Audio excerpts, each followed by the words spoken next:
Hello everyone.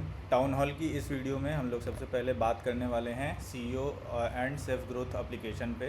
तो जैसा कि आप लोगों को लास्ट वीक भी बताया गया था कि सीईओ और सेल्फ ग्रोथ फॉर्म ओपन किया गया है। इसमें जो लोग पिछले 2-3 महीने में अच्छा काम किए हैं और उनको लगता है कि उनकी परफॉर्मेंस अच्छी रही है, वो लोग ये फॉर्म फिल कर सकते हैं। और उनकी एलिजिबिलिटी के अकॉर्डिंग फिर आगे का उनका जो भी प्रोसेस होगा ग्रोथ का वो किया जाएगा। ये फॉर्म मोस्टली ट्यूसडे इवनिंग तक ओपन रहेगा। तो भाई आप लोग जो लोग भी एलिजिबल हो वो लोग फटाफट इस फॉर्म को पूरा फिल कर लें। नेक्स्ट जो अपन बात करने वाले हैं वो है रेन प्लानिंग के ऊपर। तो कई सारे सिटीज़ में बारिश का मौसम आ चुका है और इस मौसम में अपने को ख़ास ध्यान रखना पड़ता है अपने डीएम भाइयों के हेल्थ का, बिकॉज़ वो लोग भाई ग्राउंड पे ऑर्डर लेकर के आउटलेट के बाहर जाते हैं और फाइनली डिलीवर करते हैं। तो रेन का सबसे ज़्यादा इफेक्ट डायरेक्ट उन्हीं को पड़ता है। तो अपने को उनके हेल्थ का इशू अच्छे से रिजॉल्व करना है। अगर किसी को लगता है कि हाँ उसकी तबीयत वगैरह ख़राब हो गई है तो अच्छे डॉक्टर को वो जाकर दिखाए। ऐसा नहीं कि किसी भी झोला छाप डॉक्टर को जाकर दिखा रहे हैं और वो जो 1-2 दिन में सही होने वाली चीज़ है वो उसमें हफ्ते दिन लग जा रहे हैं, तो वो नहीं करना है। और साथ में अपने डीएम भाइयों को ये इंश्योर करवाना है कि भाई उनके पास अच्छा क्वालिटी का रेनकोट हो। और उसके साथ अपने को इस चीज़ का भी ध्यान रखना है कि भाई ट्राई ये करें कि डीएम भाई ज़्यादा भींगे नहीं। रेनकोट अगर उनके पास अच्छी क्वालिटी का होगा तो ये प्रॉब्लम नहीं आएगी। और साथ में सीईओज़ को ये भी ध्यान रखना है, फाइनली अपन बहुत सारे प्रिकॉशंस तो लेते ही हैं लेकिन उसके बाद भी भाई अगर ऑन ग्राउंड कोई जा कर के ऑर्डर डिलीवर कर रहा है तो जाहिर सी बात है 1-2 डीएम के साथ हो सकती है दिक्कत कि उनके हेल्थ के इश्यूज़ हो जाएं और उस चक्कर में आपकी मैन पावर थोड़ा हिले। तो आपको इस चीज़ की प्लानिंग पहले से करके रखनी है कि अपने दिमाग में ये पक्के से रखना है कि 1-2 डीएम तो अपने पास हमेशा एक्स्ट्रा अवेलेबल हों। ऐसा ना हो कि अगर 10 का आइडियल है तो आप 10 लड़के ही रख रहे हो, आप 10+1 अपने पास रखो ताकि अगर ऐसी कोई इश्यूज़ आती हैं तो आप कंपनसेट कर पाओ। ऐसा ना हो कि आपकी मैन पावर शॉर्ट हो जाए और फाइनली फिर आपकी सर्विस पे उसका असर है। नेक्स्ट जो अपन बात करने वाले हैं वो सिर्फ के मेक लाइन डिले और पीओ डिले पे है। तो पिछले 1-2 महीने में जब अपना थोड़ा पीक टाइम था और बहुत सारे लोग लीव पे गए थे तो अपन ने थोड़ा आ, इस चीज़ पे ध्यान रखा था कि भाई मेक लाइन डिले और पीओ डिले पे बहुत अग्रेसिव नहीं जाना है। अगर मैं बात करूं कि जो पहले होता था मेक लाइन डिले और पीओ डिले की कॉलिंग वगैरह होती थी और उसमें जो भी डिफ़ॉल्टर निकल के आते थे उन पे तुरंत तुरंत सेम डे ही दिक्कत हो जाती थी, उनको उनके ऊपर एक्शन हो जाता था। अगर वो ज़्यादा टाइम वेस्ट कर रहे हैं तो उनका सस्पेंड उनको कर दिया जाता था। तो पिछले 1-2 महीने में थोड़ा सा अपन ने ऊपर से इसको स्लो किया था, बट उसका रिज़ल्ट ये निकल के आया कि लोग पूरे ही रिलैक्स हो गए और अपना जो मेक लाइन डिले जो पहले अपन जो अपना सुपर मेक लाइन डिले हुआ करता था 2 मिनट वाला, वो जो अपन बेस्ट जो अपना था 10-11% वो आज बढ़ के 17-18% पे चला गया है। तो इसमें बहुत सारी लथार्जी अपने को दिखी है और सेम केस अपने को पीओ डिले में भी दिखा है। तो भाई आप लोग सतर्क हो जाइए। अपने जो भी सेफ अगर ढीलापन दिखा रहे हैं आउटलेट पे उनको टाइट करिए, क्योंकि अब अपन ने सेंट्रल टीम को फिर से टाइट किया है भाई ऊपर से कि अब अगर कोई भी सेफ लापरवाही करते हुए दिखा पाया गया कॉल्स पे तो उसके साथ 1-on-1 इंटरेक्शन होगा और सेम टाइम पे उसको सस्पेंड वगैरह कर दिया जाएगा। अपन ये नहीं चाहते हैं कि ऐसा कुछ अपने को करना पड़े सेंट्रली। तो भाई आप लोग प्लीज़ अपने सेफ्स भाई लोगों को इस चीज़ पे तो टाइट करके रखिए। जो चौथा एजेंडा है इस पे अपन ने लास्ट वीक भी बात करी थी कि अपन ने एस ओ एम्स में 2 कैटेगरी लेके आए हैं अपन ने। और ये 2 सेगमेंट क्या हैं, एक एस ओ एम प्रोडक्ट है और एक एस ओ एम सर्विस है। ये इसको करने का जो पूरा थॉट वही था कि एक एस ओ एम जब होता था तो उसके पास बहुत सारे मल्टीपल के आर एज होते थे, बहुत सारे पैरामीटर्स होते थे जो उसको ट्रैक करना पड़ता था और कहीं ना कहीं उसकी जब प्लेट में बहुत सारी चीज़ें होती थी तो कुछ कुछ चीज़ें छूट जाती थी। तो इस चीज़ को ध्यान में रखते हुए अपन ने ये 2 कैटेगरी लाई और इन दोनों एस को बड़े बड़े सेगमेंट्स जो अपने हैं पूरे ही सर्विस और प्रोडक्ट से रिलेटेड वो उनको असाइन कर रहे हैं ताकि कन्फ्यूज़न ना हो एस के बीच में।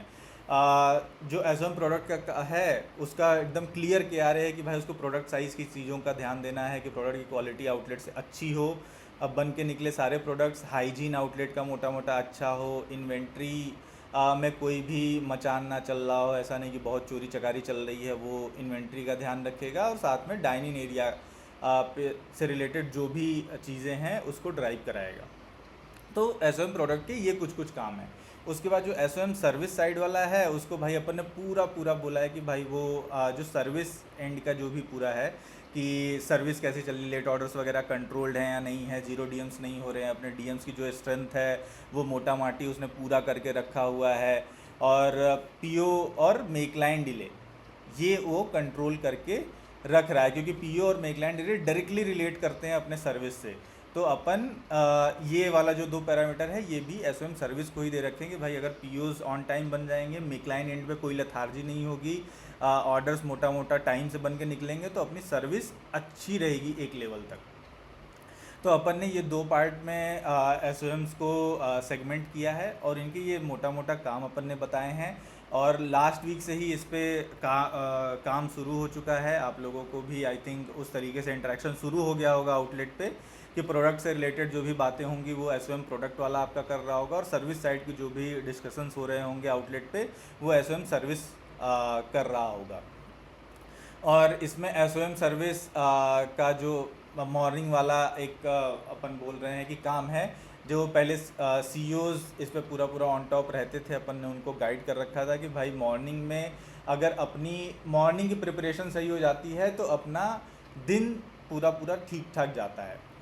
तो इस चीज़ को ध्यान में रखते हुए अपन ने सीईओज को बोला था कि भाई आप आउटलेट भले ही 10 बजे आ रहे हो, 10:30 बजे आ रहे हो, बट आपका जो पहला लड़के की शिफ्ट है 8 बजे, 8:30 बजे या 9 बजे, वो पहला लड़का 8 बजे वाला, 9 बजे वाला ऑन टाइम आउटलेट पे पहुंच जाए, ताकि जो अपना रश के पहले की सारी पीआरपी है वो ऑन टाइम हो जाए। तो ये पूरा जो देखना था वो सीईओ को करना है। इसमें अब आपकी हेल्प एस सर्विस के जो होगा वो भी आपका करेगा। आपको सुबह सुबह ही अपने एस को क्लियरली एस सर्विस जो है उसको क्लियरली बता देना है कि भाई ये सारे जो अपने लड़के हैं ये मॉर्निंग में आ जाएंगे, ये एक लड़का है जिसको कोई दिक्कत है वो शायद ना आ पाए, तो एस सर्विस का काम होगा कि भाई फिर अपने बचे हुए लड़कों में उस आउटलेट के वो फिर अरेंज करे ताकि उस जो लड़का नहीं आ पा रहा है उसका कहीं ना कहीं जो सारा काम है वो कोई दूसरा लड़का कर पाए। तो एस सर्विस फिर यहाँ पर उसका वो रोल आएगा एस सर्विस का। तो ये अपन ने पूरा पूरा एस लेयर पे चेंजेस करे हैं ताकि अपना जो सारा काम है वो थोड़ा और कैटेगराइज हो, लोगों को क्लियरली पता हो कि भाई मेरे को ये 4 चीज़ें ही देखनी हैं, ये मेरी 4 चीज़ें अच्छी होनी रहेंगी, तो लोगों की एफिशिएंसी अच्छी निकल के आएगी। फिर नेक्स्ट चीज़ पे अपन बात करें तो वो है यार feedback score less than 35 minutes. ये अपन क्यों देखना शुरू किए, क्योंकि भाई विद टाइम अपने को ये समझ में आया कि सेफ्स या फिर सीईओज इस चक्कर में फंस जाते हैं। जब उनसे अपन बात करते हैं तो ये निकल के आता है, पूछते हैं अपन की फीडबैक स्कोर क्यों ख़राब है आउटलेट का, तो वो कहते हैं सर सर्विस साइड से दिक्कत थी, लेट ऑर्डर्स वगैरह हो रहे थे, कस्टमर को ऑर्डर लेट मिल रहा था जिसकी वजह से फीडबैक स्कोर अपना ख़राब है। और इस चक्कर में जो सेफ के एंड की गलतियां होती थी वो मैक्सिमम छुप जाती थी। तो अपन ने क्या किया कि भाई एक अपन ने feedback score less than 35 minute delivery वाला निकालना शुरू किया है। और इससे तो क्लियर है कि अगर कोई ऑर्डर 30-35 मिनट में अगर डिलीवर हो जा रहा है तो कस्टमर को ऐसा नहीं है कि सर्विस एंड की कोई दिक्कत होगी, उसको मोटा मोटा सही टाइम पे ऑर्डर मिल जा रहा है। अब अगर कस्टमर फीडबैक ख़राब देता है तो मोस्ट ऑफ द केसेस में यही रीज़न होगा कि सेफ एंड से कहीं ना कहीं बदतमीजी हुई है, क्योंकि सर्विस की तो दिक्कत अपन ने हटा दी, अपन ने वही ऑर्डर्स कंसीडर करे जो 35 मिनट से पहले डिलीवर हो चुके हैं।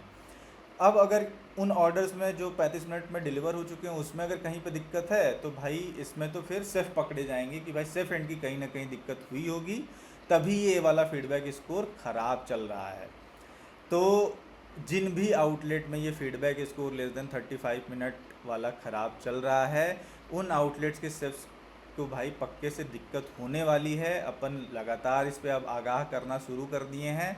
उम्मीद है कि आप लोग अपने सेफ्स को टाइट करके रखेंगे, क्योंकि अगर जब इस पे अपन एक्शंस वगैरह आने वाले कुछ दिनों में लेना शुरू करेंगे, जो सेफ्स लगातार लापरवाही कर रहे हैं, तो भाई हो सकता है कि एक दो सेफ उसमें से छोड़ के चले जाएं, तो फिर एज अ सीईओ आपको दिक्कत होगी, आपकी मैन पावर फटेगी, तो आपको फिर समस्या आएगी। तो इसलिए भाई पहले से ही चौकन्ना हो जाना है और अपने आउटलेट का ये नंबर जो है feedback score less than 35 minute वाला, इसको तो अच्छा ही रखना है। अच्छा रखने से मतलब है कि मोटा मोटा 420, 30, 40 इस रेंज में ही रखना है, उससे तो नीचे नहीं लेके जाना है। तो ये वाला गुड रेंज है, इसमें ही आपको ये वाला फीडबैक स्कोर तो पक्के से रखना है।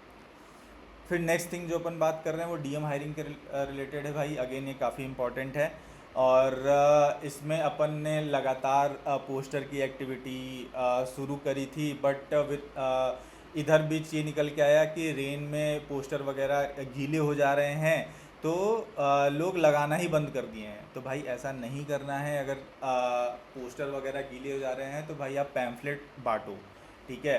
पैम्फलेट ले जाओ किसी बाज़ार में कहीं पे जहाँ पर आपको पता है कि वहाँ पर लड़के मिलने के चांसेस हैं, वहाँ पर ले जाके आप पैम्फलेट वगैरह बांटो। ऐसा तो अपन नहीं करेंगे कि अब रेन है तो रेन के चक्कर में अपना पूरा रेन वाले सीज़न में इसी बहाने पे रह जाएंगे कि भाई पानी बरस रहा है तो हम कैसे ही एक्टिविटी करें। पानी बरस रहा है तो इसका मतलब ये तो नहीं है ना कि अपन आउटलेट बंद कर देंगे, आउटलेट तो चलता रहेगा। सबको रेन में भी वही सैलरी मिलेगी जब रेन का सीज़न नहीं रहता है तो मिलता है।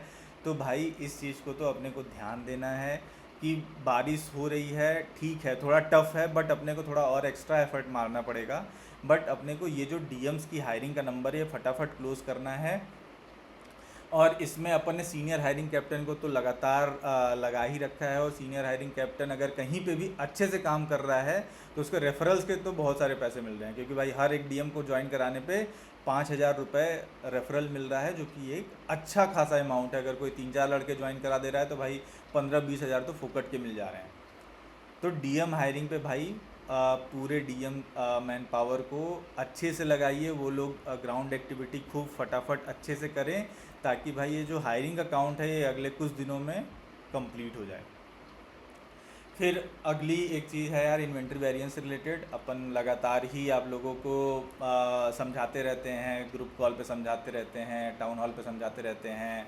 आप लोगों के साथ 1-on-1 कॉल भी सेंट्रल टीम के लोगों के साथ होती रहती है, जिसमें आप लोगों के आउटलेट में किन इन्वेंट्रीज़ में ज़्यादा दिक्कत चल रही है वो आपको लगातार बताया जाता है, क्यों दिक्कत हो रही है वो समझाया जाता है कि क्या रीज़न हो सकते हैं। बट उसके बाद भी बहुत सारे ऐसे आउटलेट निकल के आ जाते हैं जिन लोगों में तो भाई पक्की सी बात है कि कुछ ना कुछ तो गलत हो रहा है जो नहीं होना चाहिए। और गलत इन द सेंस बात करें तो चोरी चकारी कुछ तो हो रही है, कोई एक दो लड़के कुछ तो कर रहे हैं गलत, जिसकी वजह से इतना सारा वेरिएंस आ रहा है, क्योंकि और कोई रीज़न नहीं हो सकता है इतने सारे वेरिएंस का जिन आउटलेट में दिक्कत चल रही है। तो भाई ऐसी आउटलेट्स जहाँ पर जो रेड फ्लैग हो रहे हैं, जहाँ पर वेरिएंस काफ़ी सारा निकल के आ रहा है, उन आउटलेट्स पे सेंट्रल टीम लगातार कॉल कर रही है, और जो भी वेरिएंस का अमाउंट निकल के आएगा वो भाई पूरा पूरा रिकवर किया जाएगा उस वीक का उस आउटलेट से। तो आप लोगों को भाई अगर कहीं पे भी दिखता है कि कोई एक दो लड़के कुछ भी बदतमीज़ी कर रहे हैं तो उसको फटाफट बंद करवाइए। अदरवाइज़ जब पूरी रिकवरी होनी शुरू हो चुकी है, आई थिंक लास्ट वीक में काफ़ी सारी कॉल्स हुई हैं आउटलेट के साथ, तो जिन आउटलेट में भाई पूरी रिकवरी हो रही है उन लोगों को समझ में आ रहा होगा कि भाई इससे कितनी दिक्कत होती है, क्योंकि भाई ये पूरा निगेटिव लूप है। आप लोगों के आउटलेट में कुछ गलत हो रहा है, उस चक्कर में जो एक दो लोग कुछ सही काम कर रहे हैं वो भी पिस जा रहे हैं, तो इससे दिक्कत होने वाली है। जो सेफ़ हो सकता है कि भाई आपके साथ सेफ़ नाराज़ हों, चाहे सेफ़ छोड़ के चले जाएं, अगर अपन ये दिक्कत सही नहीं कर पा रहे हैं, वेरिएंस कंट्रोल नहीं कर पा रहे हैं और लगातार उन पे रिकवरी अमाउंट डल रहा है, तो भाई कितने टाइम तक।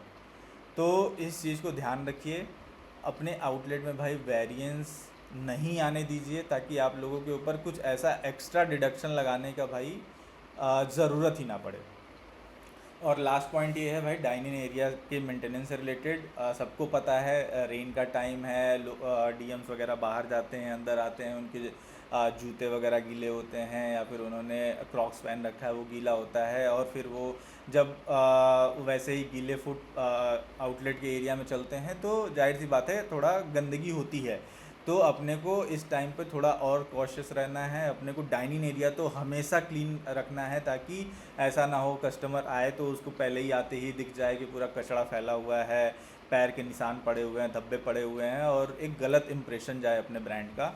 तो इस चीज़ का भाई अपने को पक्के से ध्यान रखना है। डाइनिंग एरिया तो हमेशा अपने को मेंटेन करके रखना है।